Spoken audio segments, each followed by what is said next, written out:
কর্নফ্লেক্সটা প্রায় শেষ হওয়ার পথে, সো তার জন্যই আমরা হোলসেল বাজারে যাচ্ছিলাম কর্নফ্লেক্স নেওয়ার জন্য আর মধু নেওয়ার জন্য, আর আরও কিছু কিছু জিনিস ছিল যেগুলো আমাদের দরকার, সো ওগুলো নেওয়ার জন্যই আমরা যাচ্ছিলাম।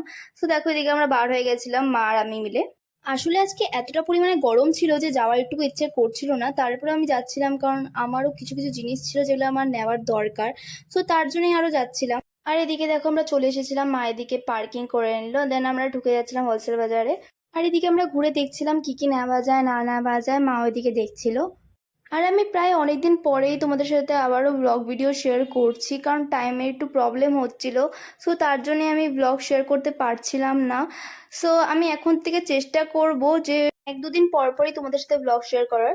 আর এদিকে দেখো আমরা বাড়ির দিকে চলে যাচ্ছিলাম কারণ আমরা ওখানে কর্নফ্লেক্স পাইনি, তাই মার যেগুলো দরকার ছিল সেগুলো শুধু নিলাম। দেন আমরা এখান থেকে ফুচকা খাওয়ার পর চলে আসলাম বাড়িতে, কারণ প্রচন্ড পরিমাণে গরম ছিল, একদম ভালো লাগছিল না বাইরে। আর আজকে মনে হচ্ছিল